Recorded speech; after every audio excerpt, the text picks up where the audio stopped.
Joko sakit. Sakit apa Joko?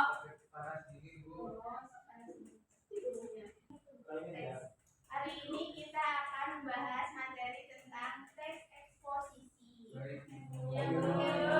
Sebelum kita masuk ke materinya, Ibu mau tanya, mengapa kita perlu memberikan alasan yang jelas ketika menyampaikan pendapat?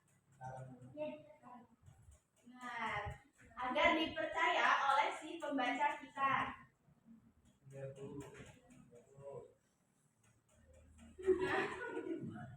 Nah, itu yang perlu kita berikan saat membuat saat menulis teks eksposisi. Ada yang tahu teks eksposisi itu apa?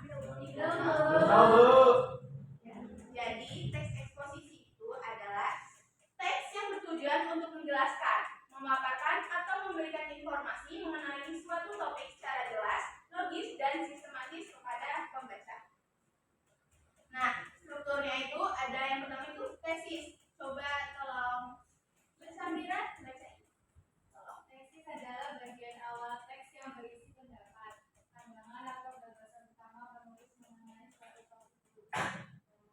Jadi, ada tesis itu adalah bagian awal atau pengantarnya. Nah, contohnya itu ada contoh kalimatnya itu ada penggunaan teknologi dalam pendidikan, memberikan banyak manfaat bagi proses pembelajaran. Nah, selanjutnya yang kedua itu ada argumentasi. Argumentasi adalah bagian yang berisi alasan, fakta, data, atau bukti yang mendukung tesis. Bagian ini bertujuan untuk meyakinkan pembaca bahwa pendapat yang disampaikan penulis memiliki dasar yang kuat. Nah, contohnya tolong Mas Bagus bacain. Ya, Ibu. Contoh argumentasi teknologi memudahkan siswa dalam mengakses berbagai sumber belajar melalui internet. Selain itu, penggunaan aplikasi pembelajaran dapat meningkatkan efektivitas proses belajar karena materi dapat dipelajari kapan saja dan di mana saja. Baik. Nah, argumentasi itu sangat penting dalam teks eksposisi karena untuk dapat kepercayaan dari si pembacanya. Jadi kita dapat mempertanggungjawabkan teks tersebut melalui argumentasi tersebut.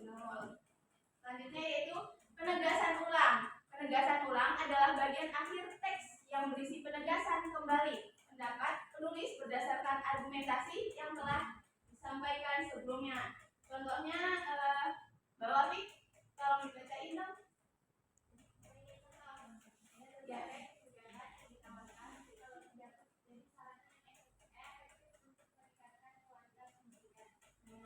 Selanjutnya yaitu ada contoh teks eksposisi. Nah, yang pertama itu ada tesis. Nah, tesis itu pengantarnya ya teman-teman, murid-murid. Nah, Ibu.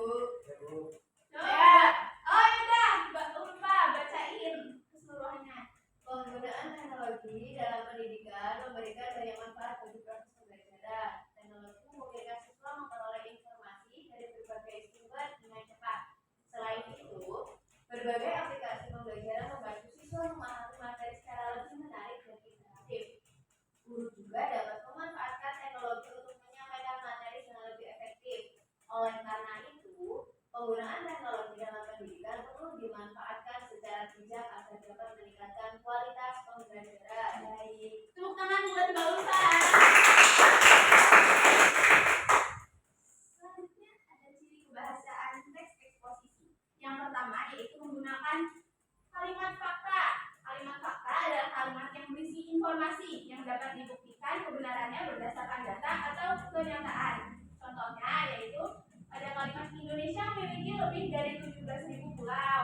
Air mendidih pada suhu 1000 derajat Celcius pada tekanan normal.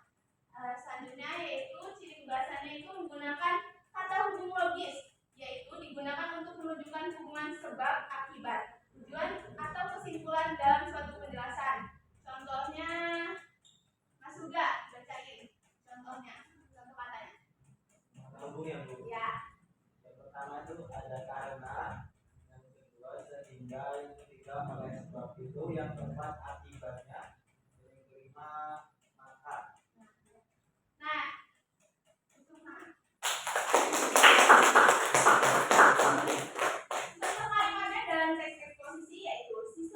rajin belajar akan lebih mudah memahami materi karena mereka sering mengulang pelajaran.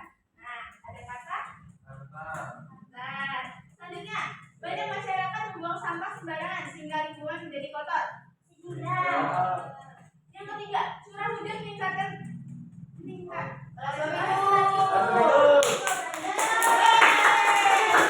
Selanjutnya, ya. Yang keempat yaitu menggunakan istilah ilmiah. Istilah ilmiah digunakan untuk menjelaskan suatu konsep secara tepat sesuai dengan bidang ilmu.